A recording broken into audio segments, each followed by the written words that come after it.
வடக்கு வாழ்கிறது, தெற்கு தேய்கிறது, தெற்கு தேய்ந்து கொண்டே இருக்கிறது. ஆனால் தெற்கு தான் வடக்கை வாழ வைக்கிறது அப்படின்ற ஒரு புது பழமொழியோடவே நான் சொல்லலாம்னு நினைக்கிறேன். ஏன்னா ஆமா, தெற்குல இருந்து தான் அதிக அளவுல வரி வடக்குக்கு போகுது. இங்க இருக்கிறத வச்சு அவங்க வாழ்றாங்க. அங்க இருக்கிறத வச்சு அவங்களுடைய ஆட்சி செய்யற மாநிலங்களுக்கு நிதி அள்ளி அள்ளி கொடுத்து அங்க இருக்கிறவங்களை அவங்க வாழ வச்சுக்கிட்டே இருக்காங்க.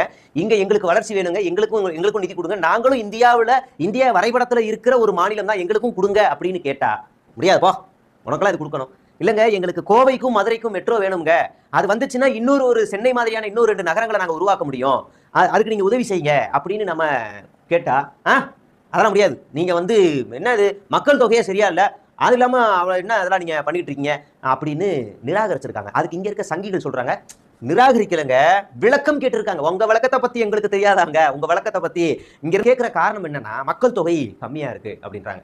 அப்ப சென்னையில மக்கள் தொகை அதிகமா இருக்கா? சென்னையில நியாயமான மக்கள் தொகை என்ன அப்படின்னு நம்ம கணக்கு வச்சோம் வைங்களேன். இப்போ கொஞ்ச நாள் முன்னாடி தீபாவளிக்கு எல்லாம் ஊருக்கு போனாங்க. திங்கக்கிழமை தீபாவளி, செவ்வாய்க்கிழமை யாரும் வரல, செவ்வாய்க்கிழமை விடுமுறை. செவ்வாய்க்கிழமை நீங்க சென்னையை பார்த்துருந்தீங்கன்னா வெறிச்சோடி இருந்திருக்கும், கொரோனா ஊரடங்கு மாதிரி இருந்திருக்கும். அப்ப இங்க யார் அதிகமா இருக்கிறா? மற்ற மாவட்டங்கள்ல இருந்து வரவங்க, மற்ற மாநிலங்கள்ல இருந்து வரவங்க தான் இங்க அதிகமா வேலை செய்யறாங்க. அதே மாதிரிதான் கோயம்புத்தூர் மாதிரி நல்ல பெரிய தொழிற்சாலைகள் நிறைய இருக்கிற இடங்கள்ல மற்ற மாநிலங்கள்ல இருக்கவங்களும் அங்க போய் வேலை செய்யறான். அதை தானே நீங்க கணக்கு வச்சு மெட்ரோ ரயில் திட்டத்தை நீங்க ஒப்புதல் கொடுக்கணும், அதை தானே நாம கேட்கிறோம். அப்ப அதையும் அவங்க ஏத்துக்கல.